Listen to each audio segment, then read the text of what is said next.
Alrighty, hello everybody, welcome back. We are going to be continuing making props for the safe room. I actually just got an idea for a type of switch that's kind of like a half circle or quarter cylinder turn switch. Physical, of course. I'm going to see about... Oh, I need you. I'm going to see about putting that together real quick. It's going to be a starter prop. We're going to start our day with it.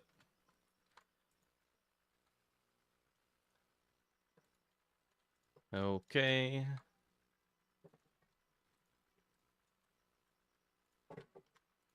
Come on. Oh, come on. It wants to go backwards. There we go.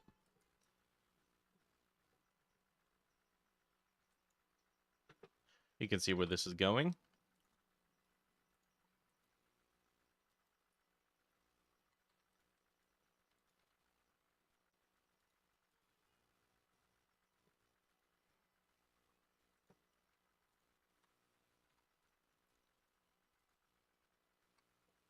Okay. If there's anything I want to do today, it's get as many props for the safe room as possible. So we just have that whole arrangement up and running.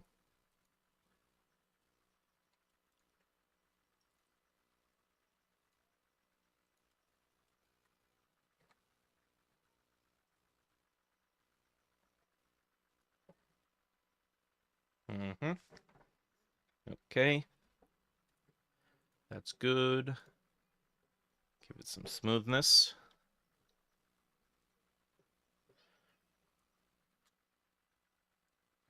Let's get a cylinder.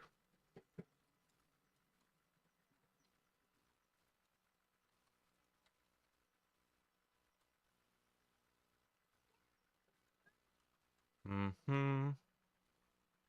Okay. Is it going to be like this? Or is it going to be... I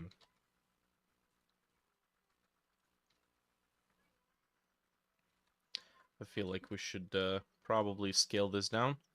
Let's do individual origins.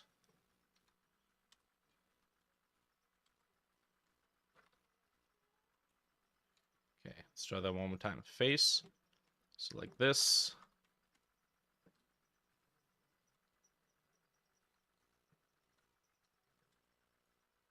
There we go.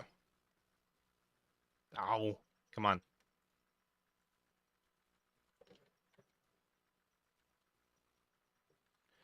Actually, let's do it like this. There we go. We don't select the middle. God damn it.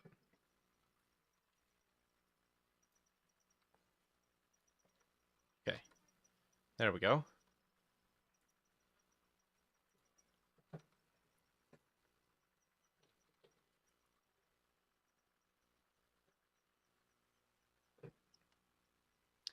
Mm-hmm. Now, we need to create an axis around which we will rotate this thing, which is right here. And I guess we do handle axis. I'm just gonna parent that there.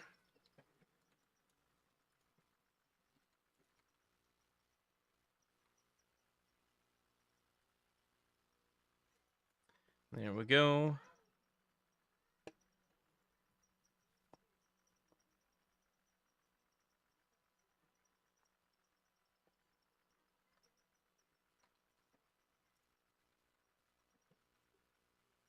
Oh, come on. You know what I want to do. I want to do this.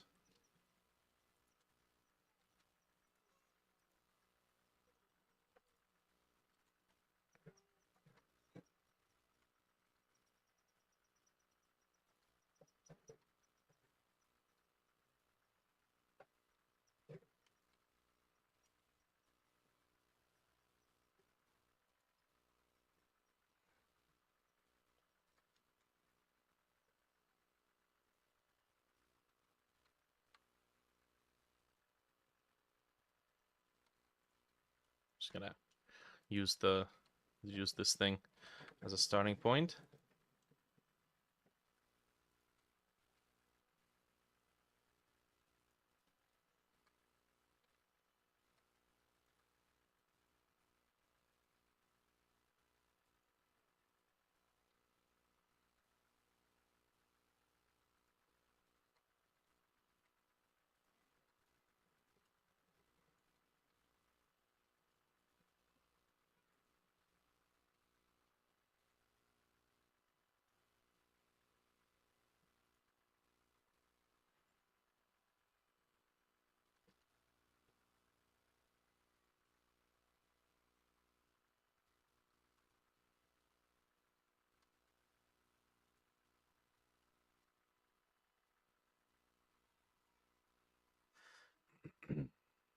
Okay, let's mirror it.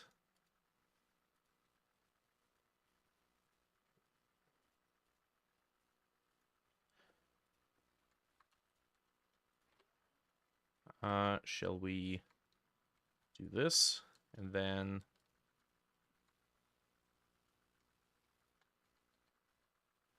let's do that. Nice.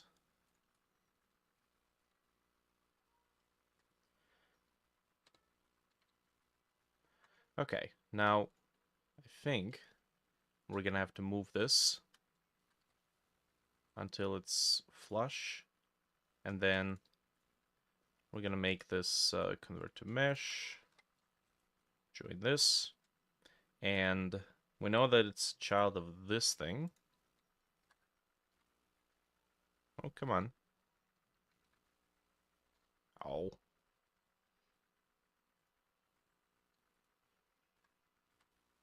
There we go. So when we rotate this,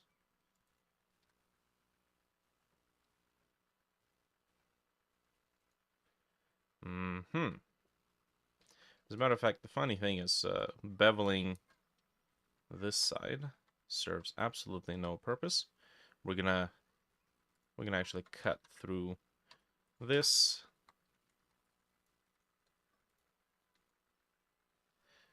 Hello there.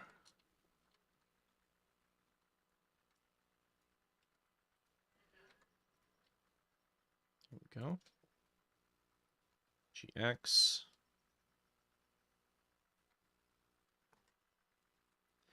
Cool.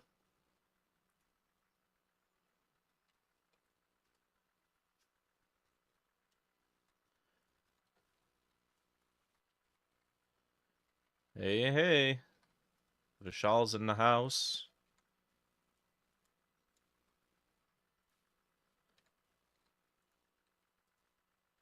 I think I can actually just lift up this whole thing like this. Maybe. Yeah, that's fine.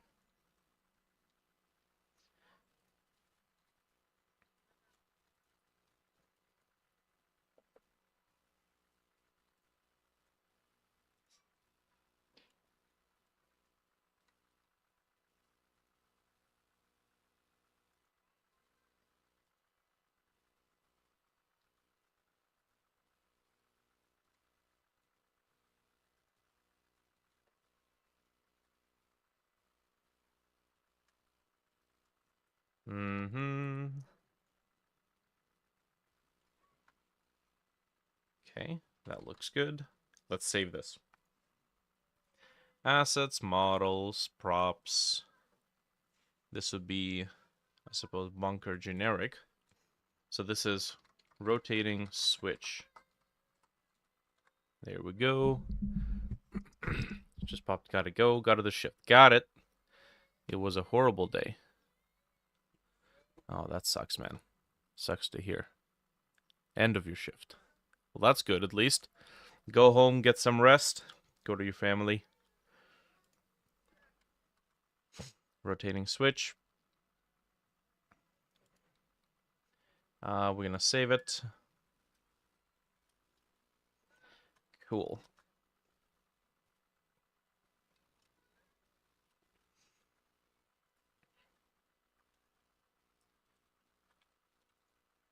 Do we want to do this? Maybe. Okay, I probably want to do this based on percentage. Or do like this will work. Let's do this. Nice.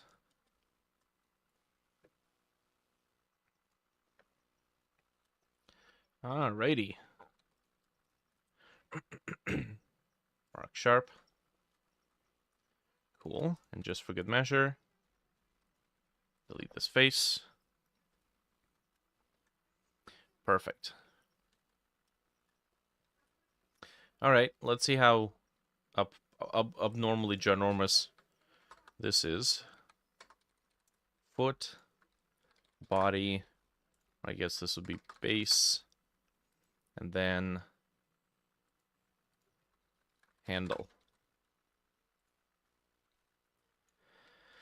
Alright.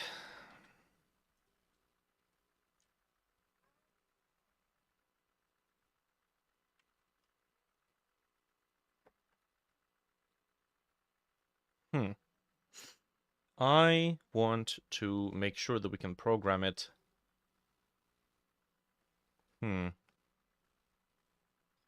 So, this body, this is one collidable object. So is the handle. I don't want to interact with this and have this be the interactable component, but I also want the switch to have export variables that we can set, so the interactable component has to be the topmost one. We might have to do something awkward here. We might have to make this body essentially be the topmost node. Or if we use a static body for this, the collision shape for this body is the main shape, and then this would be just like a sub-static body inside of it that we don't interact with. Okay, that's fine. We can make that work. Dreadtail escape engine models. This is technically safe room.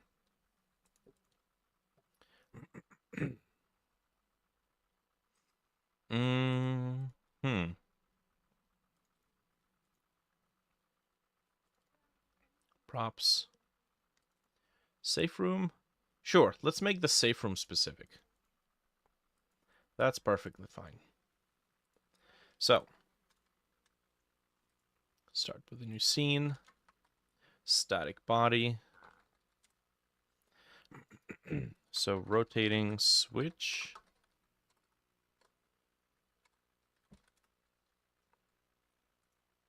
Okay, we can instance rotating switch GLB in here.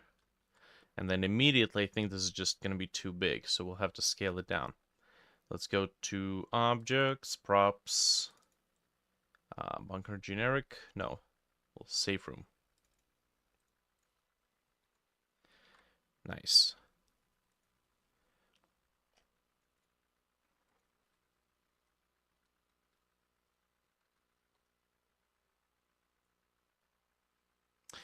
Damn! How big is this? 0.2? That might have to be a 0.2, maybe 0.25, we'll see. So,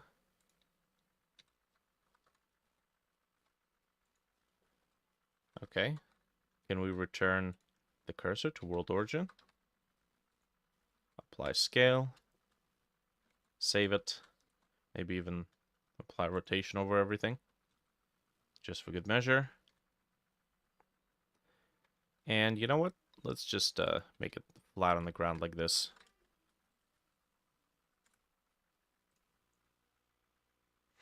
There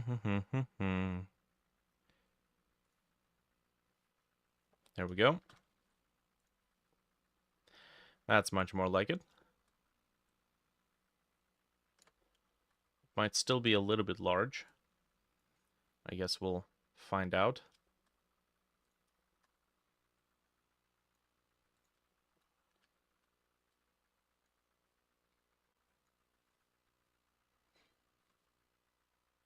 Let's open up the level.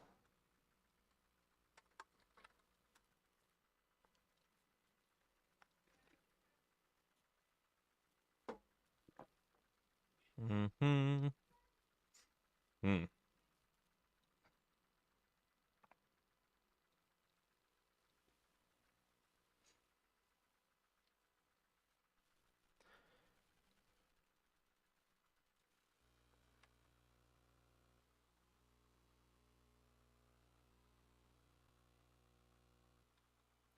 Okay, let's place it here.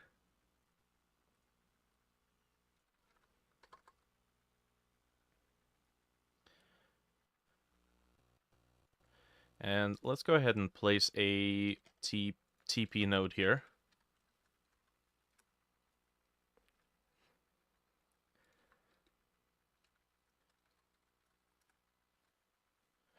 Okay, place that right here.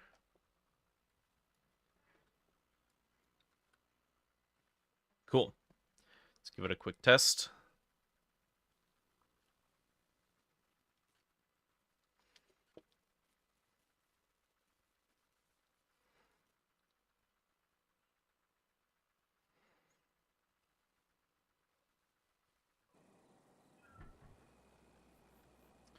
Oh, I got teleported inside of the floor. Safe room 01.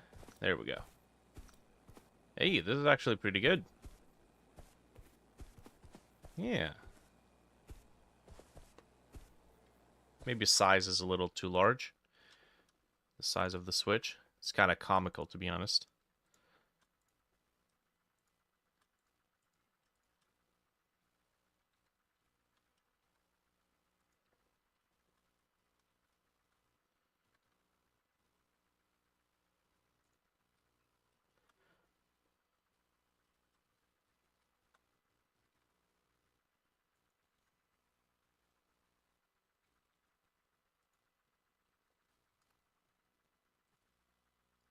Hmm. Come on.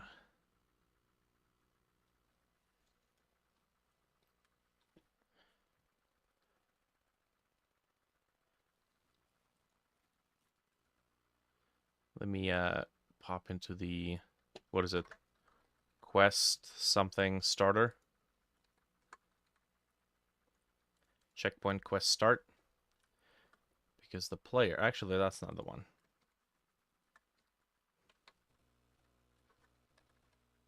Checkpoint. Yes, this one.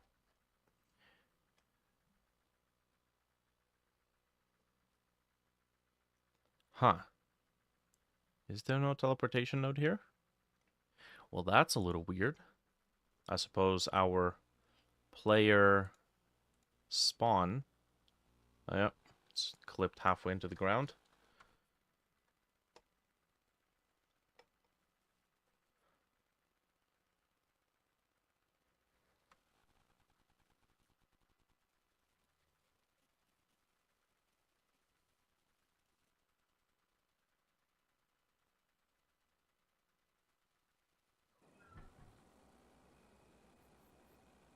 Mm-hmm.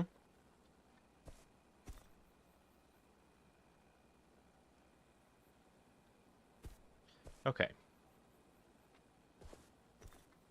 This is actually the first time I'm looking at this location in FPS view. Oh, dang. This looks interesting. Okay. So, we need to give the rotating switch some collisions.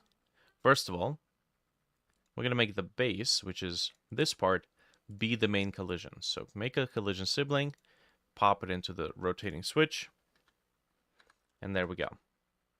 That is not correct. I need the body to be the main collision, so that it only interacts when we look at the body. Now the base will have a create a static body inside of it. There we go. Okay. And that's basically it. Now, Gonna quickly pop into the sandbox. We have this switch right here that we can borrow the code from.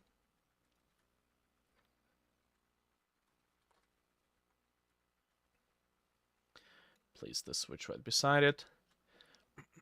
And we also have some props, right?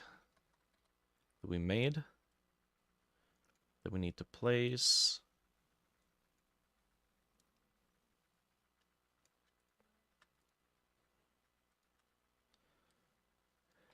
There we go. Cool. Oh yes, we got some roots.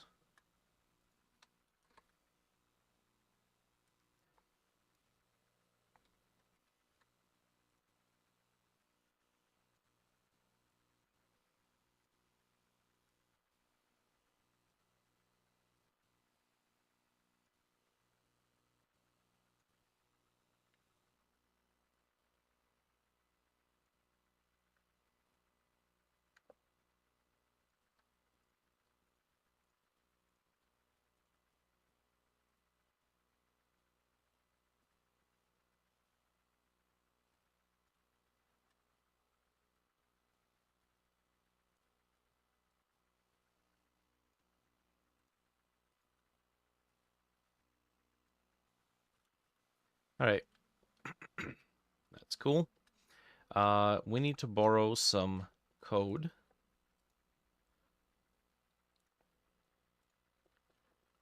We got the switch. We're just gonna borrow it outright. Let's go to rotating switch.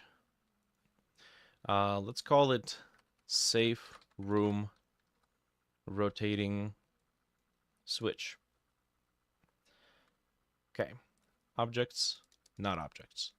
Scripts.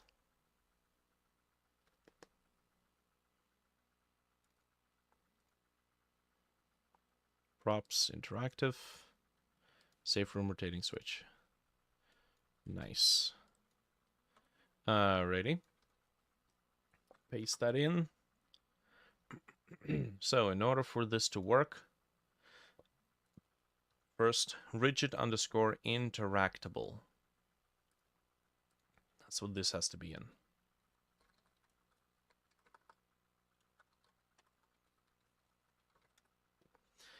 Cool. Next, we are going to be rotating the handle axis. Now, we're going to be rotating it on, I believe, the x-axis. Ooh. Okay. Hello? Let's make sure we look at the right node. There we go. So from 0 to 90. Yes, that seems to be correct. Okay, there's no snap angle. We're not doing a snap angle. This is like, bring it down, and then it'll just return back to its normal state. So, we don't need snapping. Don't need snapping speed. Let's do 5 for the time being. You snap to 0. And there's no snapping here. Okay, and there's no... Okay, we can give it a let go function, but we don't have to actually do anything. Pass. As a matter of fact, that's fine.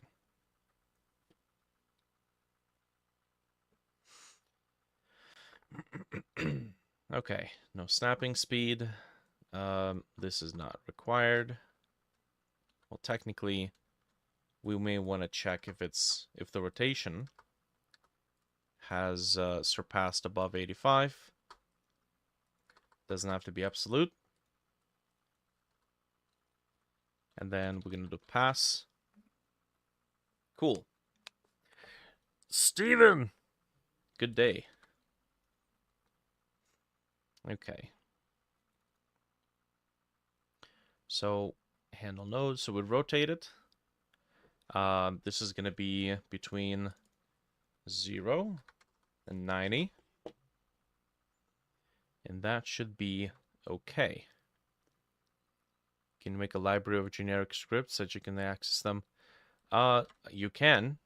Whether or not I really need to really remains the question. Like, what was that? A few minutes for a prop that, you know, only once in a while you get a prop like this. Let's go to, let's run this.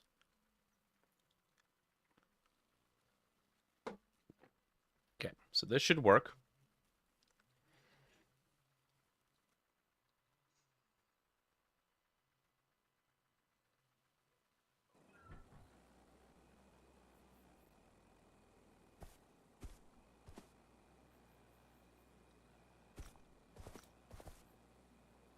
Okay, yep.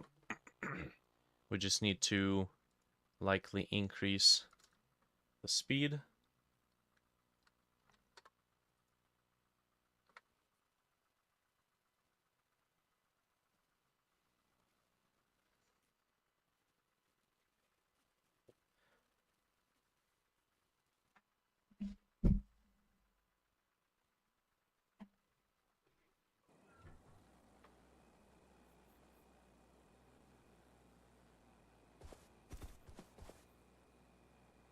Okay.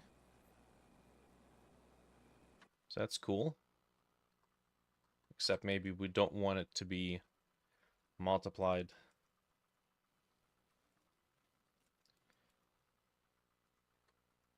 There we go. Let's do this. Door switch, that's right. Since this is a mechanical sliding door, not a rigid one that you interact with yourself, like an office door, we need an interactable component. Ooh. Okay. So that's really, really stiff.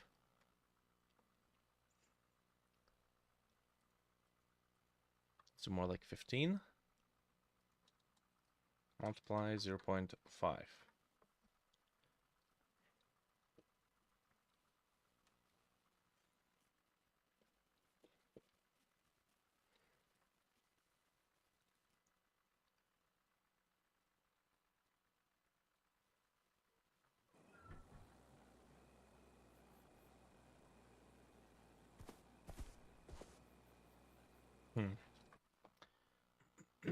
Interesting.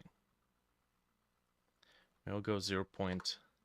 So I think this is just the case of us not applying the rotation directly onto the object, because otherwise it's just going to be too jittery. Handle angle. We're going to apply the handle angle to the event, clamp it, and then this is going to move to handle angle,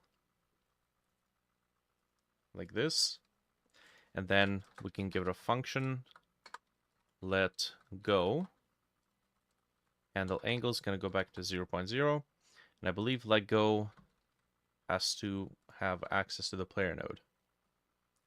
Flip switch physical. Yes, there we go. We don't have to do anything with it.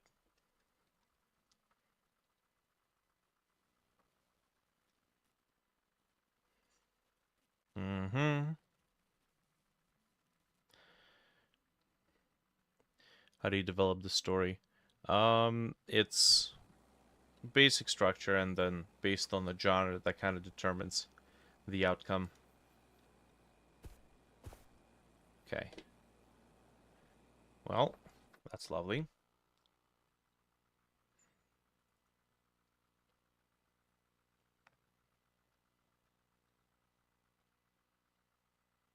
Interesting.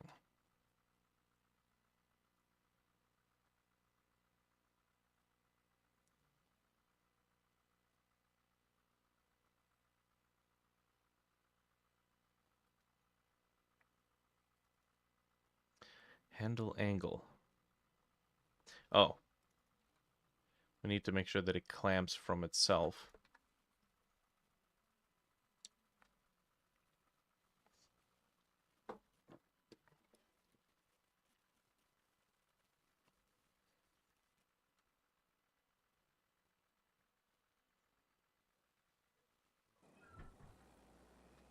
Mm-hmm. Okay, there we go. Now,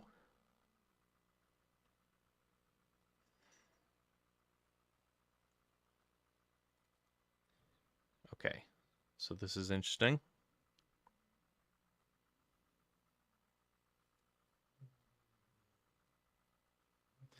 Rotation degrees X is going to smoothly transition to the handle angle. Oh, we don't want to, whoops, we don't want to set it, we want to add it. Like asset library for code. I'm sure you can do something like that.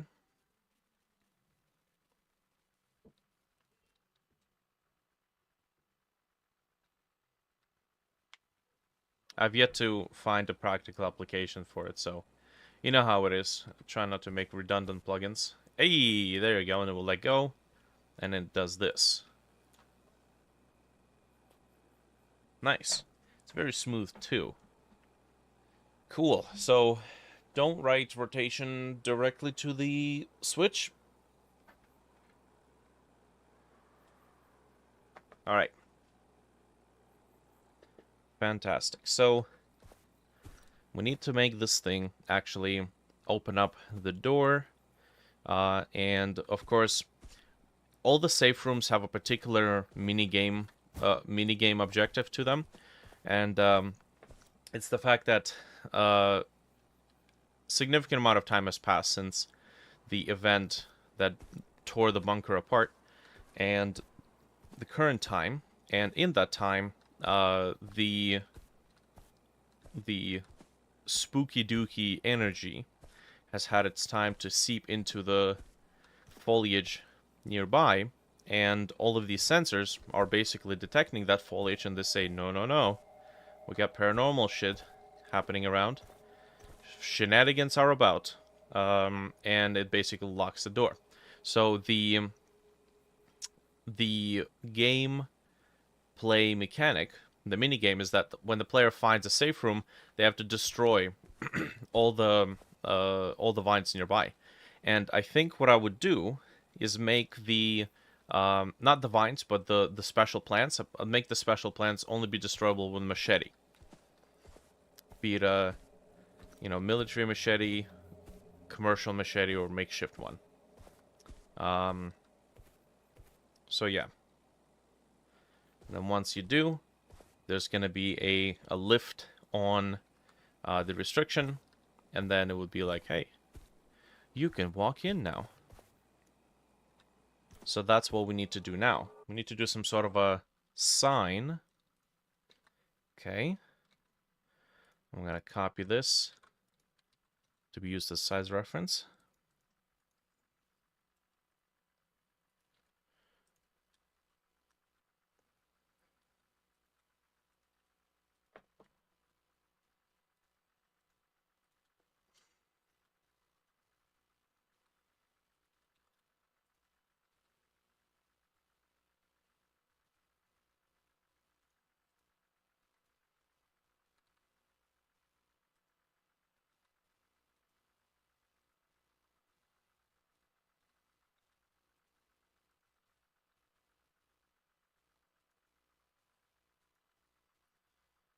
Okay.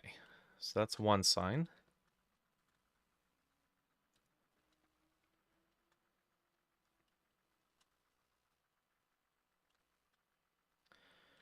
Mm-hmm. That's the other.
that may work.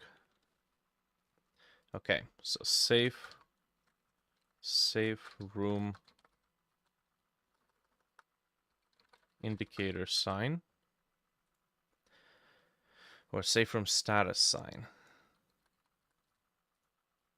Okay, bunker prop, safe room.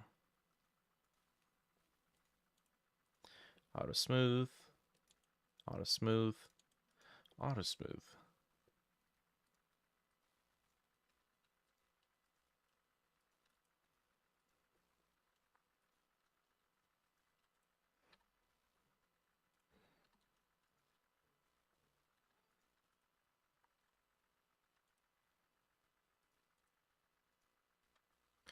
There we go.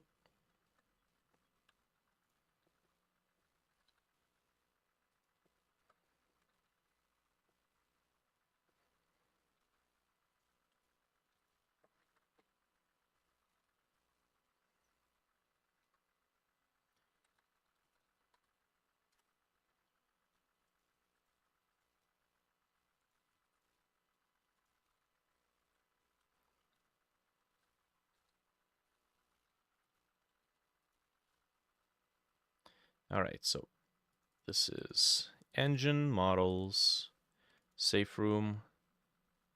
Interesting.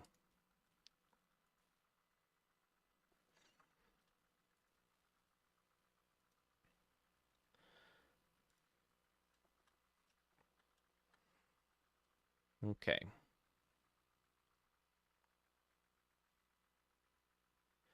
Let's make a static body.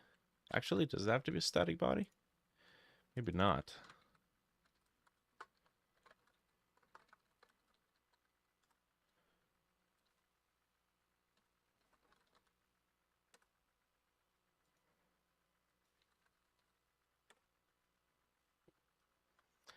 Okay.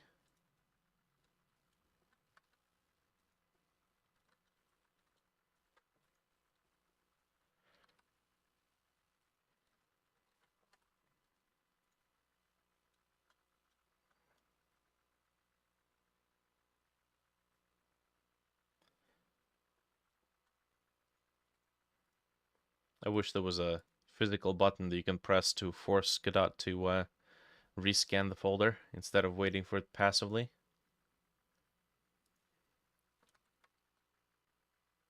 Pattern dark.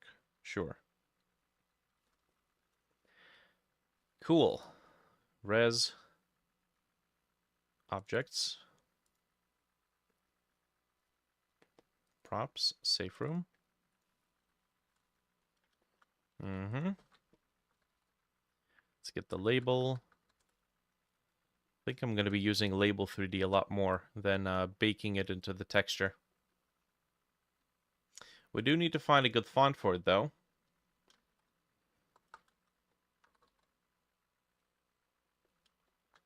Okay, that is backwards as shit.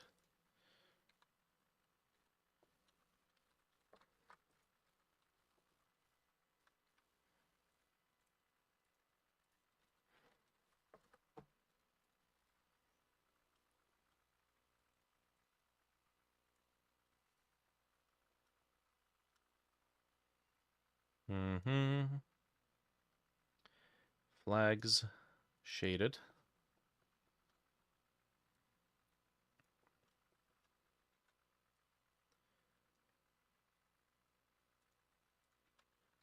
Clear.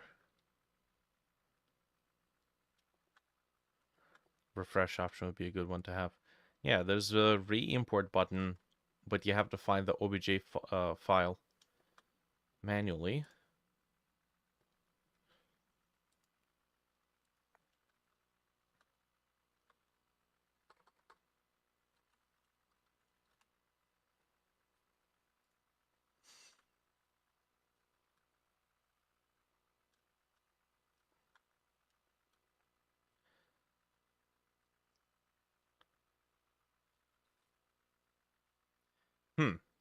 Okay.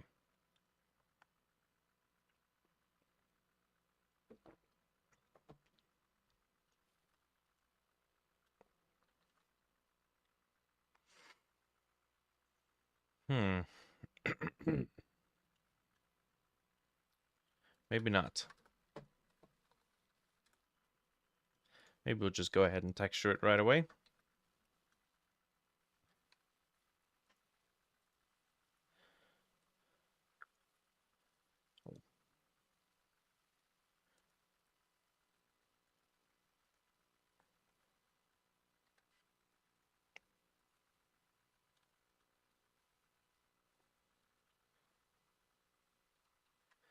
Okay, this is gonna have to be exported to the assets, textures, substance.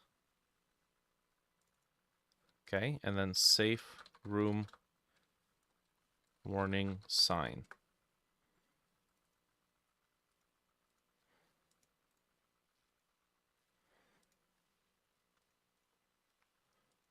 New document.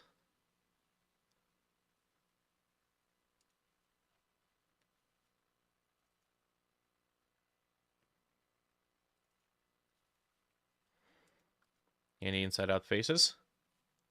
Actually, come to think of it, I have some inside faces that need to not exist. Like these ones.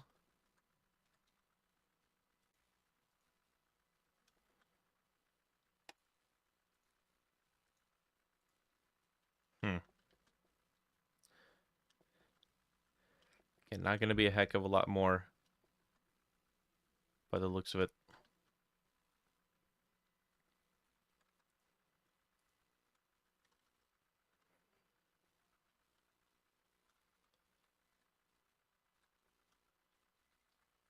That's right. Gonna do a little bit of texturing here. Just a touch. Just because I want the pieces of text to just be present right away.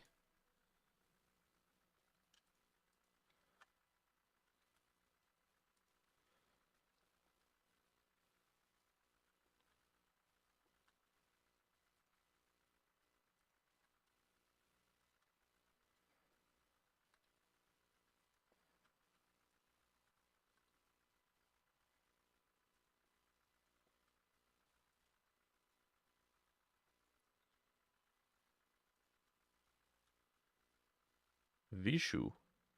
Well, hello.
Can't wait to see those critters move around the game. Yeah. I can't wait to get the little scripted events in place. Because they're the ones that, when done right, can really create a nice, unique experience.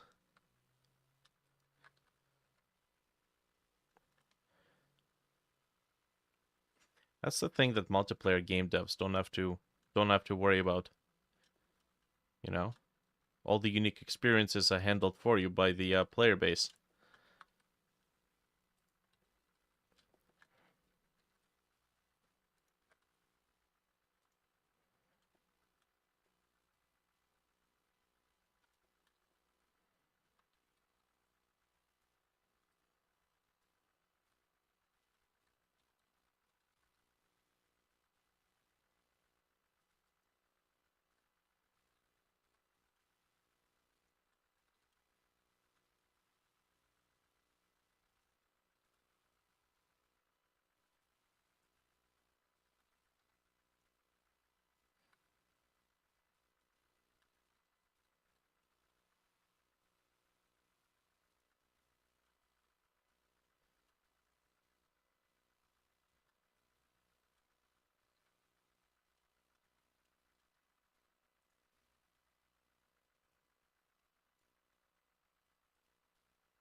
Okay, so since we had a whole bunch of wasted space here, nice.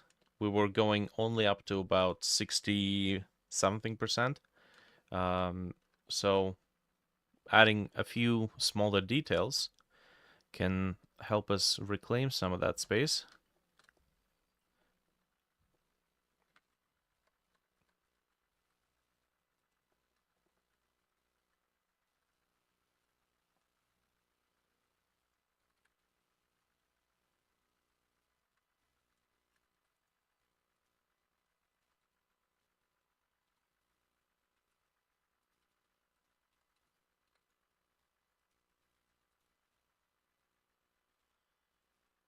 Nice. 71%. I'd say that's pretty good. Cool. All right.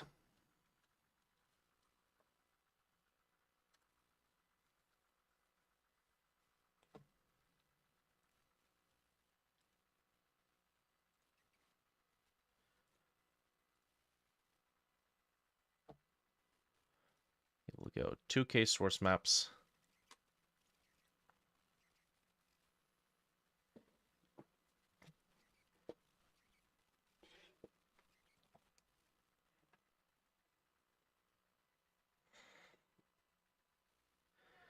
Okay, return. Beautiful. All right, so we're looking at pretty much mostly just metal. As a matter of fact, I think I'm just gonna find a metal texture here.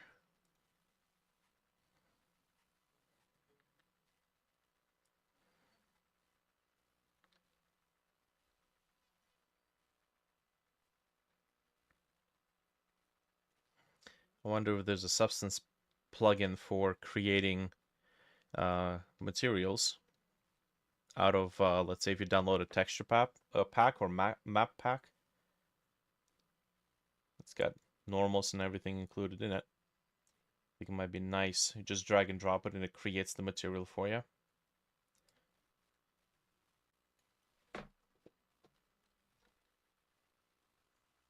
Okay. So that's the start. We've got a rubber tire here. Maybe we can... Oh, there's only one mesh here, so let's go black mask. And we're going to use mesh selection. And then we're going to place the rubber tire in here. Ooh. Okay. Well, that just looks like somebody shit on it. So let's not use that. Steel.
Hmm.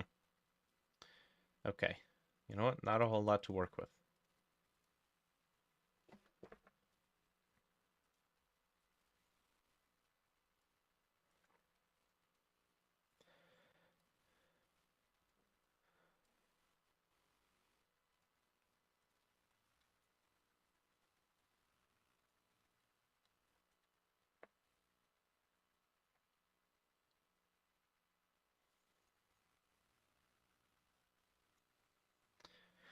Okay. Let's get an overlay here. Rust.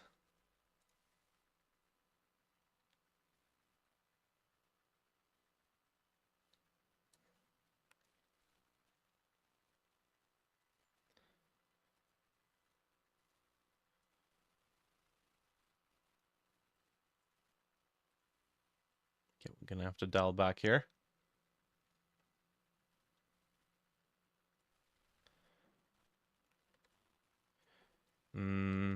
Right.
Okay.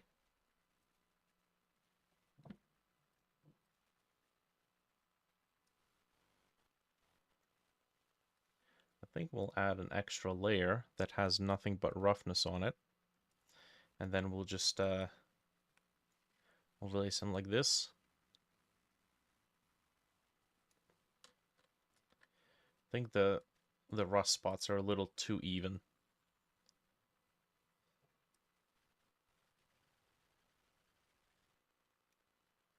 It is really cool though. We can use this effect to create... Hey, oh god, that's creepy. To create surfaces that are just like crop dusted with rust. But this isn't really what I want.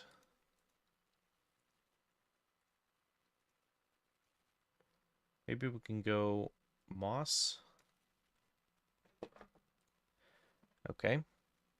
And then we can basically take off the level and have it, for the most part, be focused on the tops. Okay.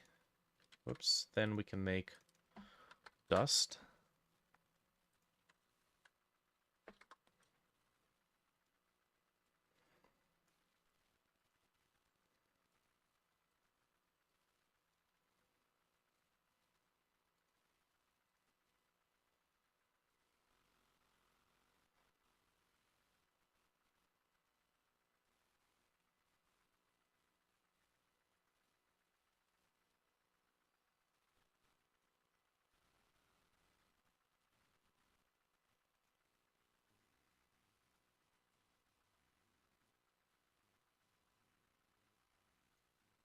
Okay, we'll come back to that in a bit.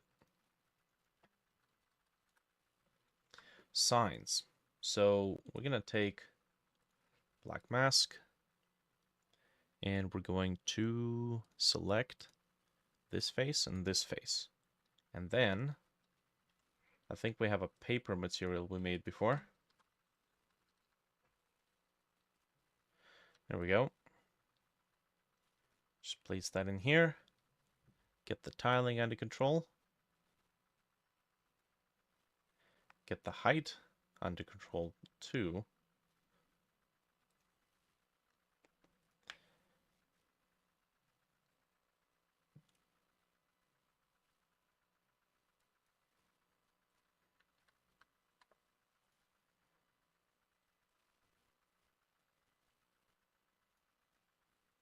Okay, he's up on that.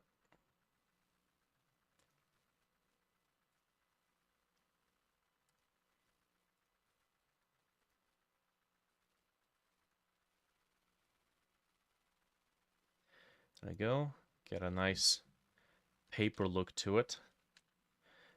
This will have to have emissive maps, so we're gonna add emission. Copy this color, enable emissive map.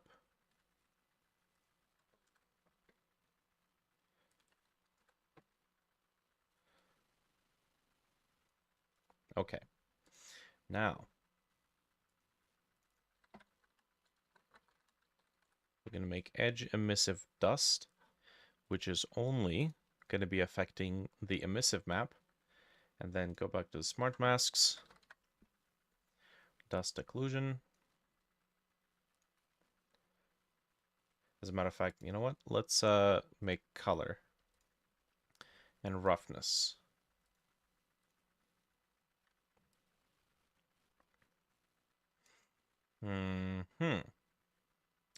Maybe not. Yeah. If we do color, got it. Yeah, there we go. That's what I'm looking for. Nice dirt accumulating in the corners. Let me save this. Assets textures, substance textures, safe room, warning, sign. Copy the name, make that name of the project. There we go.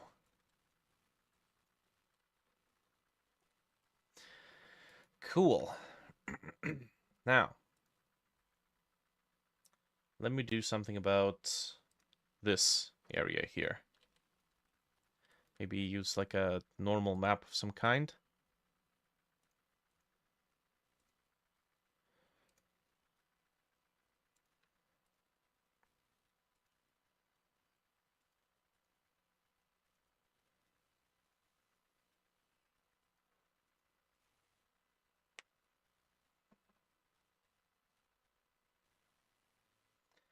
Maybe like a vent.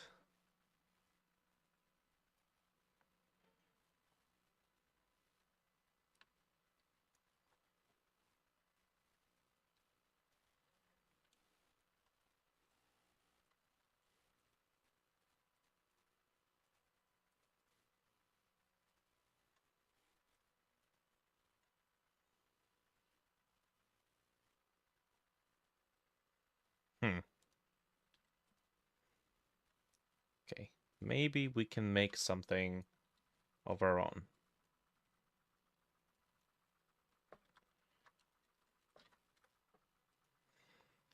Okay, let's see here.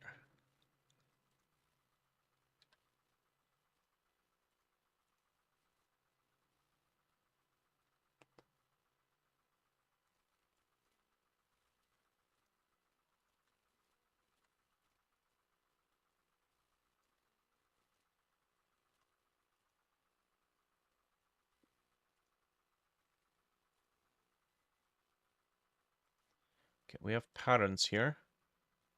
I don't think there is like a gradient pattern. Nope, not by the looks of it. Okay, here's what we're gonna do. Make a 128 by 128 pixel image. Maybe, actually, 256. There we go. This is gonna go from black to white. We are simply going to use this as a pattern. Add to predefined patterns. Sure. And then we go back here, fill bucket, choose the predefined pattern. Don't have to change anything there. And then here, right, there's the pattern mode. Okay, can we paint with the proper pattern though? There we go. Okay, now we're gonna set the scale to be 25%. There we go. And let's just export this out. This is gonna go to Treadtail, Assets, Textures.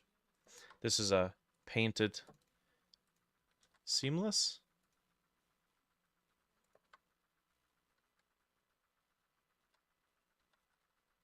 Yeah.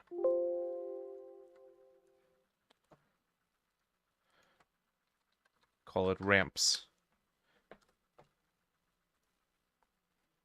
Okay, so this means this is not going to be painted on the height channel, or the normal channel. This would be height, which will then be converted to normal. All right, so paste that in, and go to ramps. This is going to be texture.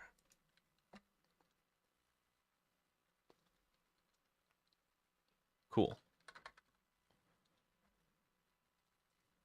Just make it a part of the library.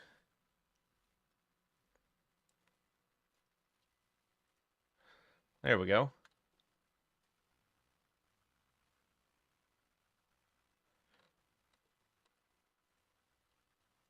It's basically the idea, except,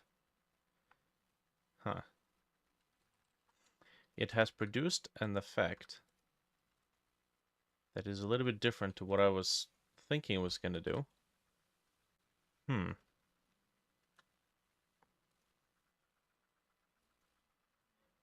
Fascinating. It's more flat than I expected.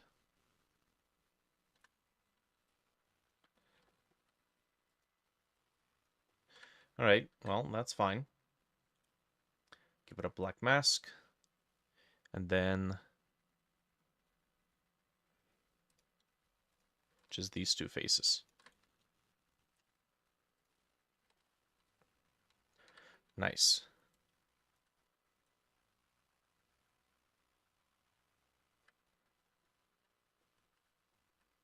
I wonder if I can make the dust take advantage of it. Is that an anchor point? What is this? This is what is it? Fins?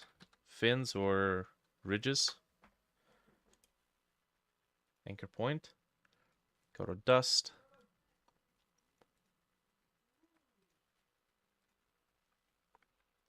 Micro height.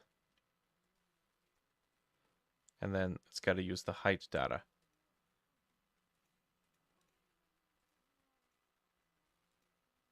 Well, what the heck? Where are my settings? Oh, not where I wanted to have the anchor.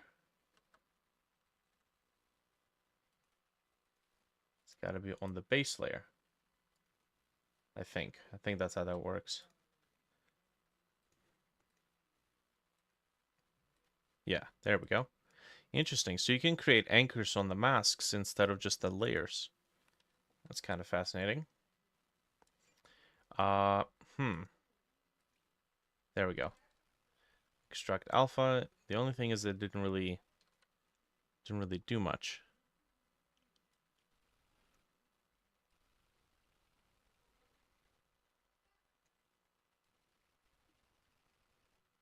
Huh.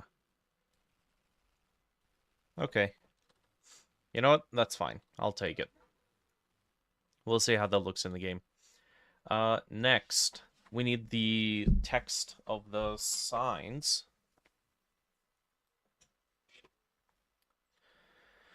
Okay. Let's see.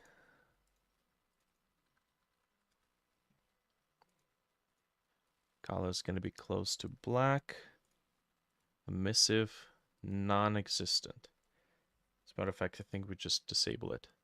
Nope, that's actually on the brush. Height, no need. Looks good, bro. Thanks, bro.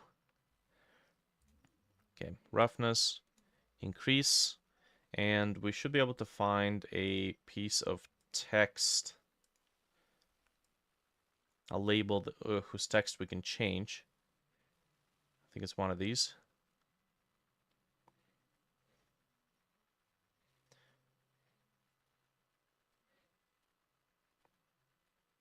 Now, I'm not a fan of the font choice selection.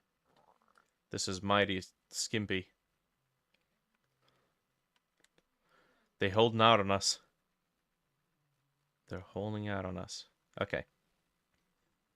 That's fine.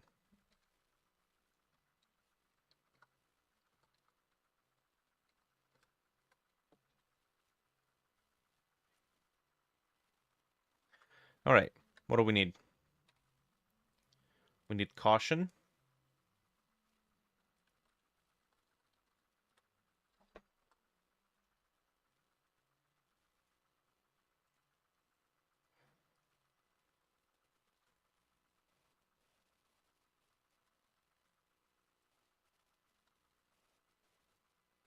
Okay, this has to be white.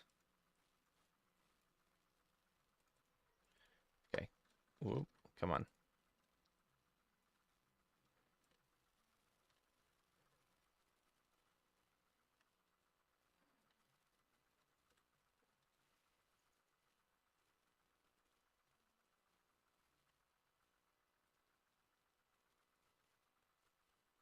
This has to be black.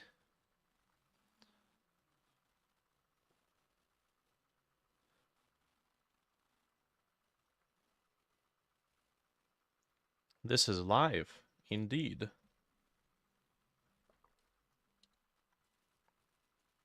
Okay, caution and I think clear. That's what we wanted to have, right?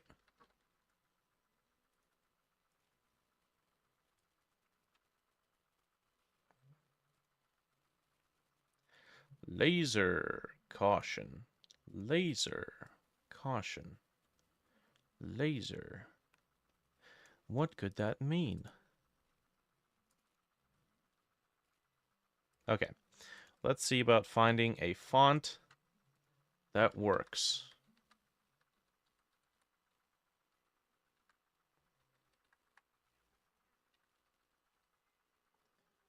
Clear. We need something authoritative. Babas? Babas Nue? Okay, where's Babas? Babas Nue is not installed. Well, that's not good. That just won't do.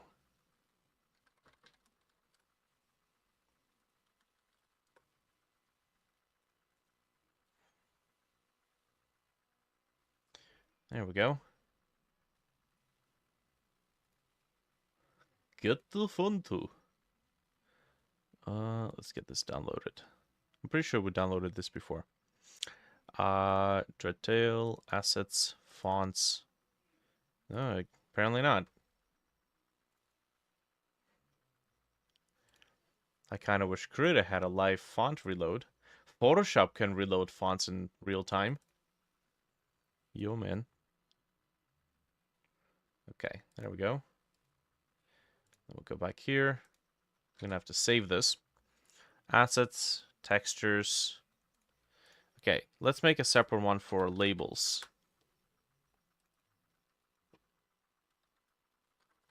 Caution, clear.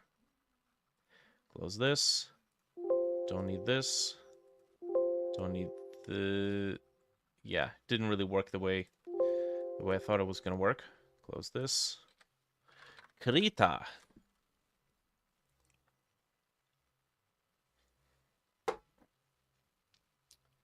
Okay.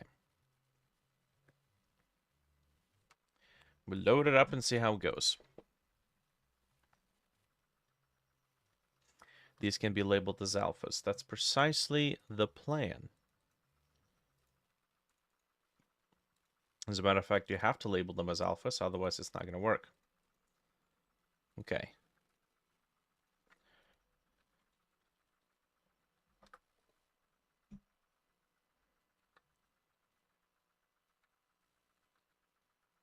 There we go.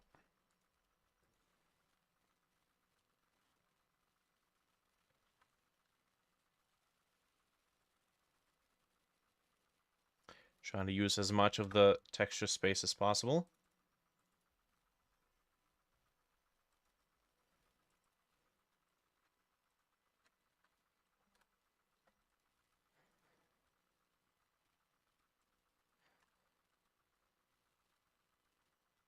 Could use the transform tool.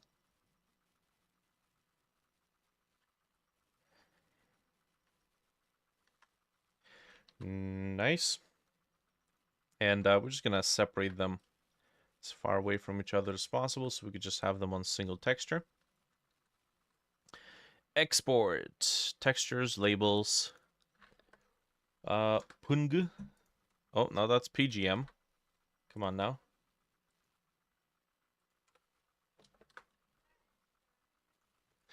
And... Alright. Oh. Drag and drop into the wrong window. So, this is... We're going to call it labels. And then this is an alpha map. Make it a part of the assets. Beautiful. So now, if we drag this here... Inkscape. Yeah, Inkscape is a fantastic tool. Okay. I actually made a font once in Inkscape, and it was a font for the what's the name of the game? Angler, where you find these alien tablets, and the alien tablet's supposed to have like this very alien but still English readable font on it. My God, the amount of kerning I had to do. Sheesh. Never again. I mean, maybe someday again, but yeah, it's not a not a very mentally stimulating experience. Okay, we're gonna make alignment based on camera. There we go. Okay, so what do we got to do here?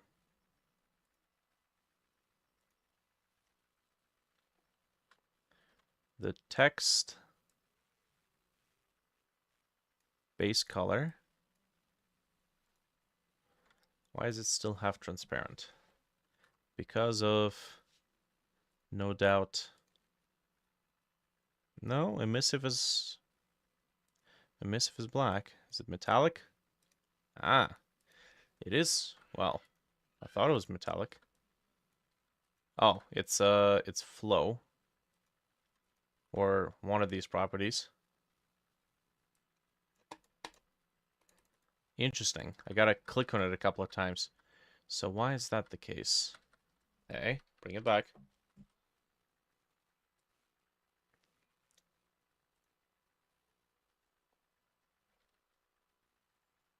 Dang it.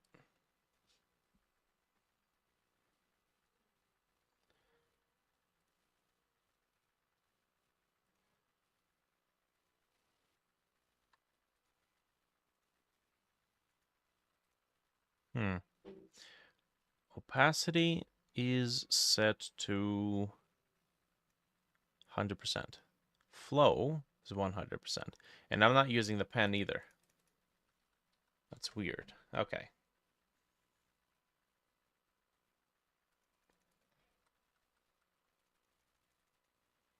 Okay, well, it is what it is.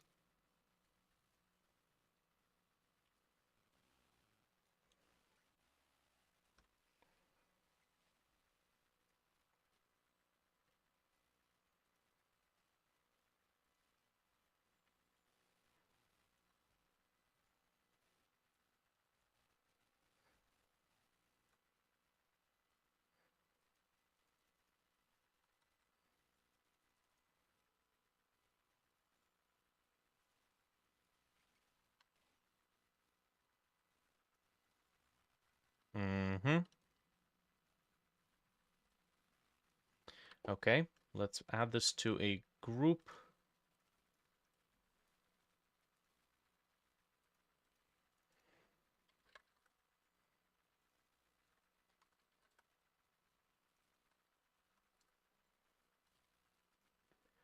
Let's see if we can add some stuff here.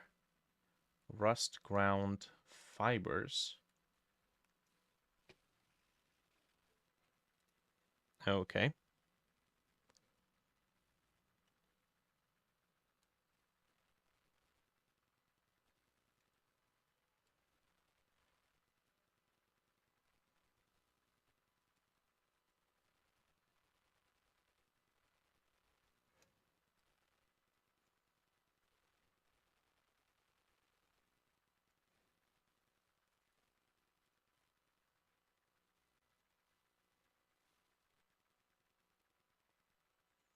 Exclamation inside a caution. That might actually be a good idea. There's an exclamation in the library we can use.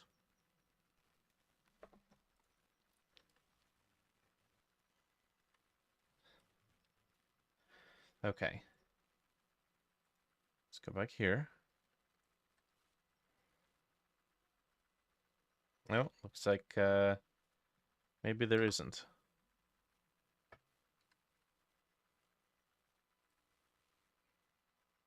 We could put a trademark. Hmm. Might have to edit it here.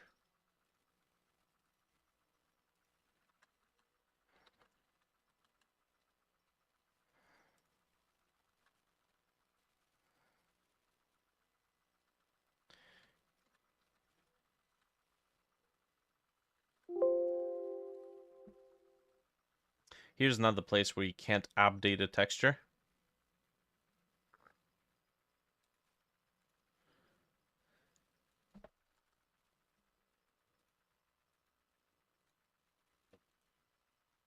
Oh, maybe we can. Yes, we can. Nice. That used to not be there. The update function and the rename feature too. The things you have to pay for. Renaming imported resources. Because, you know, who needs to do that?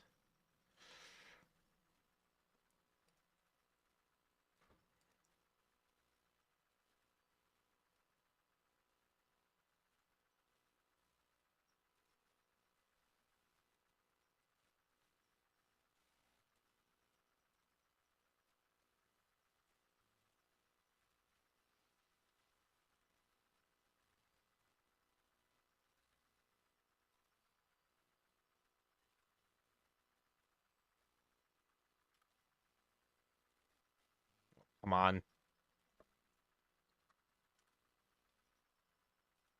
The text the brush limit when you do control right click. Kind of a pain in the ass, to be honest.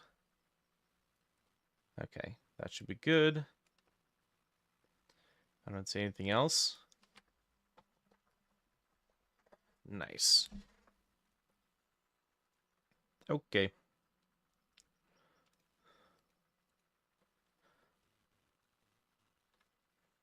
And then, you know what? Just for good measure, let's go back to, what is it? Hard surface.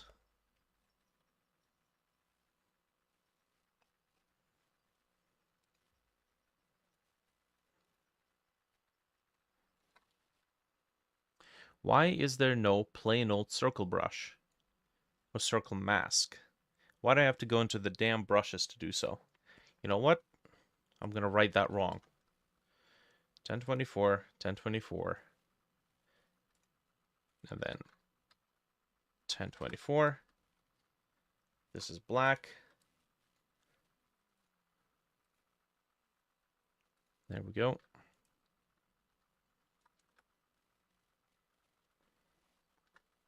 Okay. And then good luck to me trying to center this. Oh, it's actually pretty decent.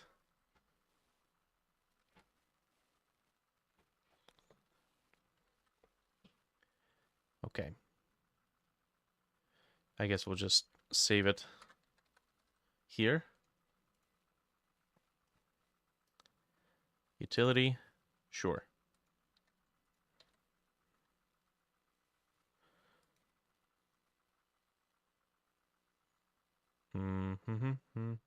Hmm.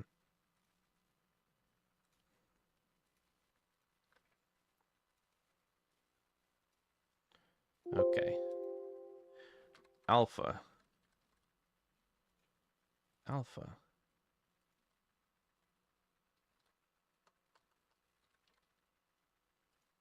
Make it a part of my assets. And now, circle. Circle, circle. There we go. And now we have a circle. All right.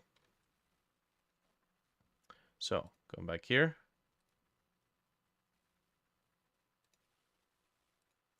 Hard surface. let's place... What do we want to place here? I think I wanted to see what this would look like.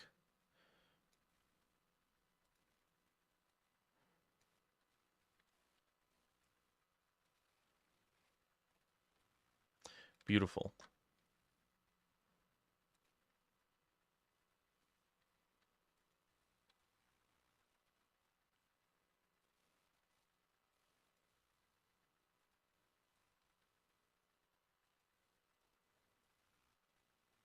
Hmm.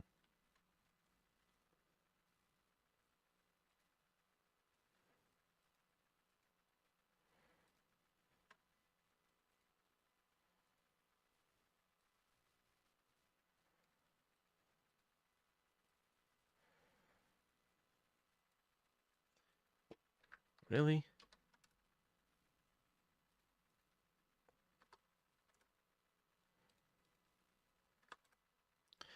Man, like, what?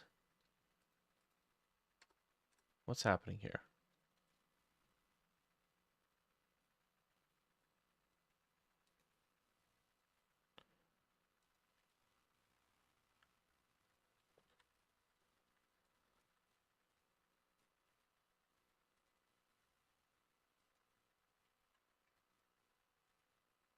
Hmm.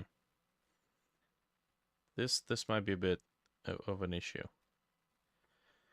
See, that's kind of a pain in the ass when I look at how Substance treats it normal stamps, because a lot of these normal stamps aren't circles, but yet when you drag and drop the normal map and slap it, it will use the mask. If there is no mask, it will use a square, so it just ends up looking like ass. So either you have to say, okay, no metallic, no roughness, and then do that, and then you have to paint over it, or you have to come up with some sort of other system.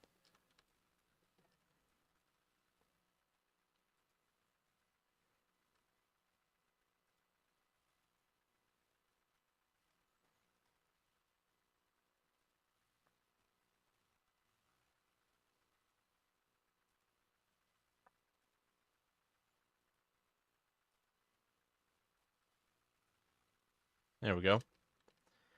Okay, cool. Maybe we can do something about this border.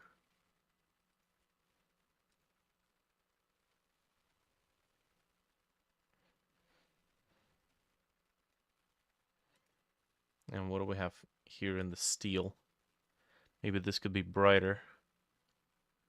Base metal. It's got a fill in it.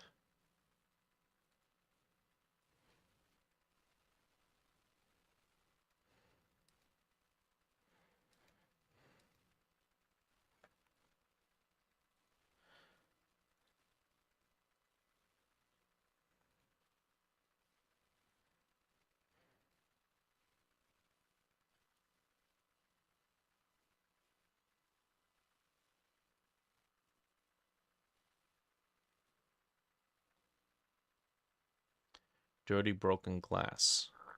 Maybe.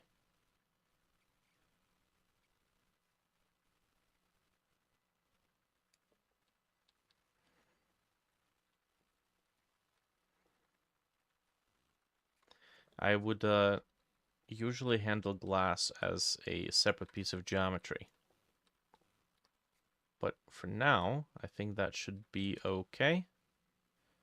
Can we up the height of the paper?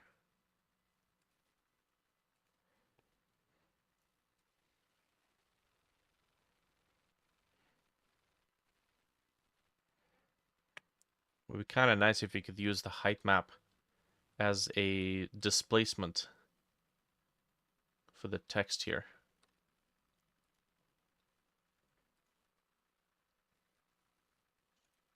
I'm also gonna add, what is it, levels?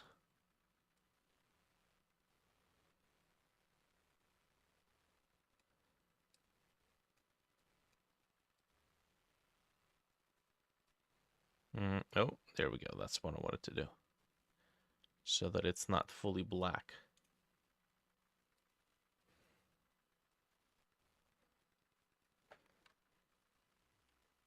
Nice. Okay.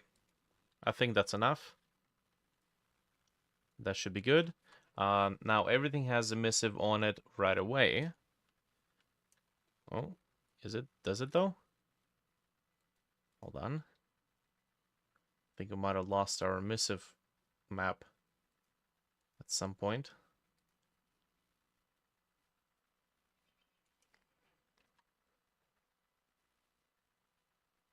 Hmm. Oh.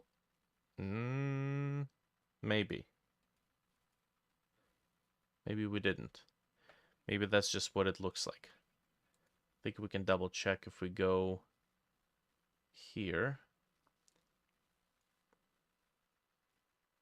Find our world color. Emissive intensity. Hey, there we go. Yep, it's still there. Beautiful. This is just the preview, by the way. Doesn't affect the final render as far as I know. Cool. All right. Export texture.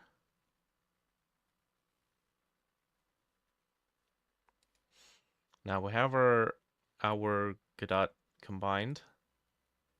Which, by the way, something I discovered recently is that the height map actually takes a full color map, even though most height maps I've ever found are black and white.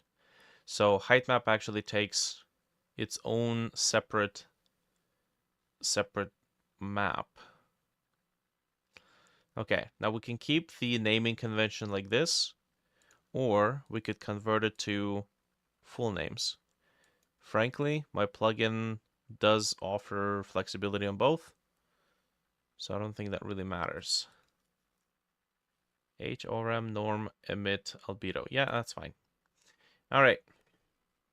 Oh, yes, and then most of it is JPEGs, and then normal map is the only one that has PNG uncompressed data. Cool. All right, let's go to Dreadtail engine. Textures. Substance. Okay. Safe room status sign. Okay, I do have to be careful because it's about to export this name. Safe room status sign. Let's try that again. Okay. So we got our Godot combined. We don't need to adjust file type, so we'll use the template for that. Single channel height maps. I could have sworn I have seen the height map property have a color selector in it, red, green, blue, or alpha. And magically, it is gone. Or maybe maybe it never existed, and I have simply imagined it. We're gonna export 1K for this one.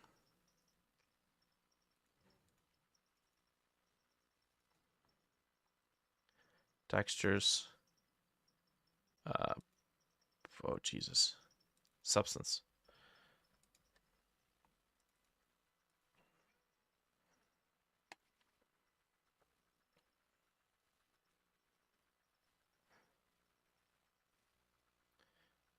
Okay. All right.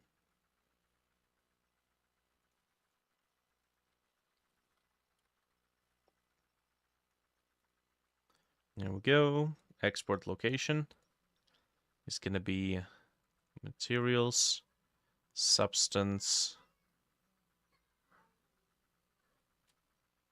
Interesting. Custom materials.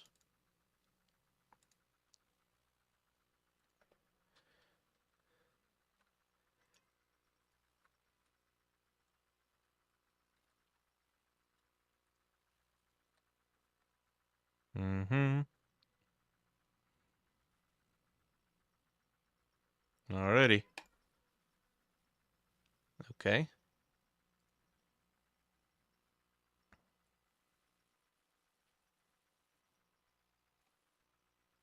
Oh, that's an old model. Okay, let's get that exported. Engine, models, props, safe room. I guess we put it into bunker generic before, didn't we? Nope.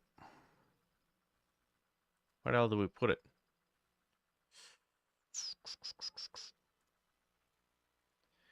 Where are you? Models, safe room sign. What the heck? We're exporting OBJ. Models. Oh, right. Placed it. Should probably move that to props.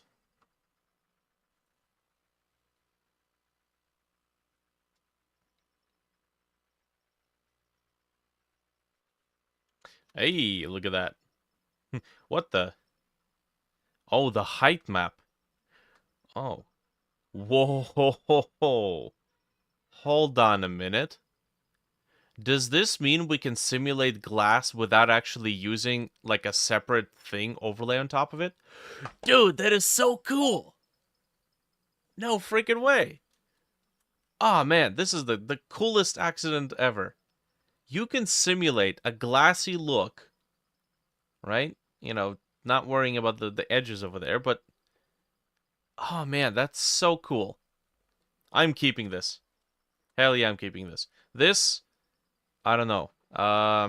This was height data. Hmm. The rest of the model looks a little oof. But, man.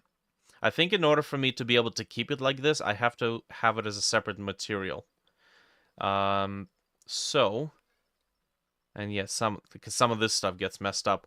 Okay, cool. Man, that is super cool. Okay.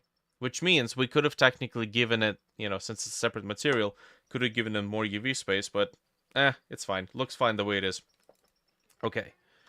This is main. And this is sign. Okay, so that's fine.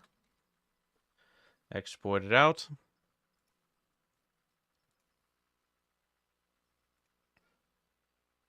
Okay. Man, that is so cool. All right. So, oh, it might be a good idea to actually assign the material. There we go. So, select. Nice.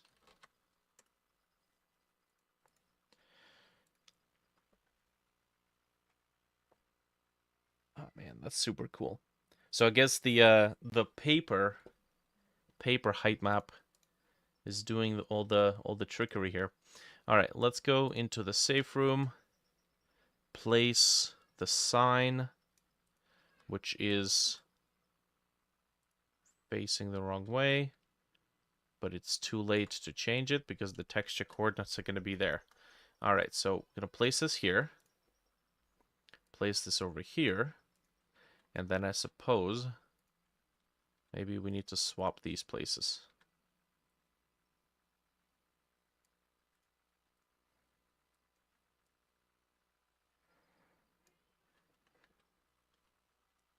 Okay, we'll sort out the elements afterwards.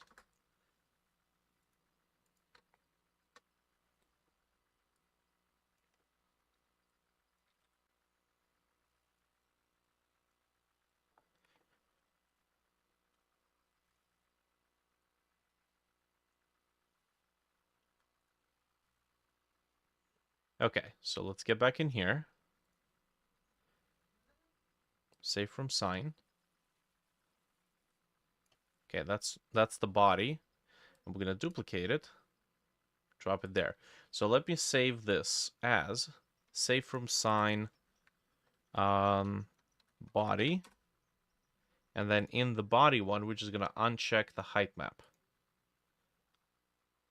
Yes. That's the what the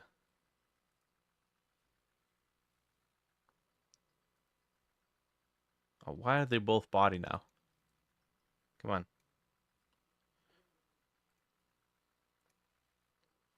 Body. Sign. Go to the body. Uncheck height. There we go. Nice. Aw, man. That is awesome. Okay. So, you know, excluding the weird mirroring and texture stretching, I think this will look just fine. Let me just mess around with this. So if we go to height,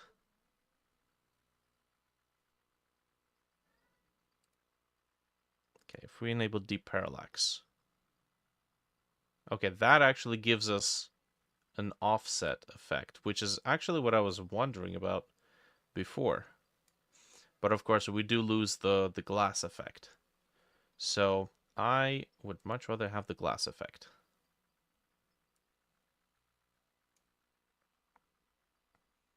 Like it's broken frosted glass. Nice.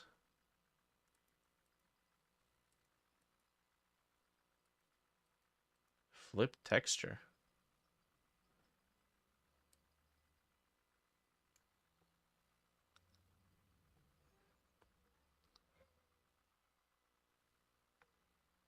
If the height was just white, maybe.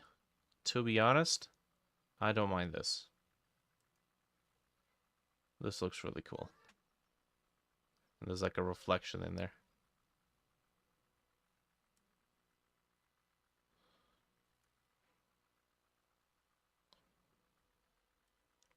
You know, I've come across some very interesting glitchy shader behaviors when you like really screw around some of these settings.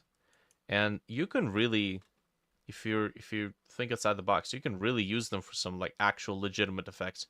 Like for example, in Child of Ether, when I was texturing or applying the material over the protagonist's house, I messed around with the offset of UVs, and it looked like the entire house was just melting because the textures are all sliding across.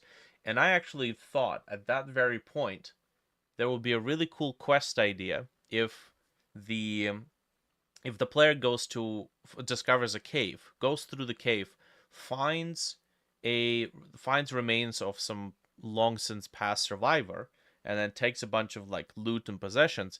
But when that triggers a flag, and when they return home, right before they actually enter the house, uh, horror music, stem sound effect, and then you scroll through the texture on the UV1, and then it just causes like this jump scare where the house is just like melting and going out of whack, and then fade to black, and then introduction of the character you've looted, and they're like, "So you think you have rights to my possessions?" And then yada yada yada, and the start of that particular quest.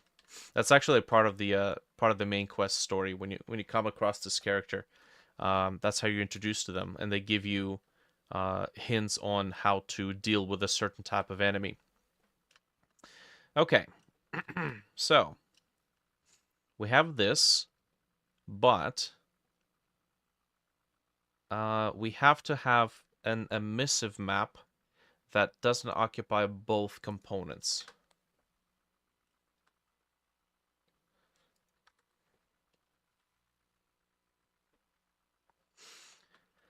Okay, we have to have an emissive map that doesn't occupy both components. Now, we can do that technically. We can do that by converting to a shader material and code. And then we can find the emissive texture emission.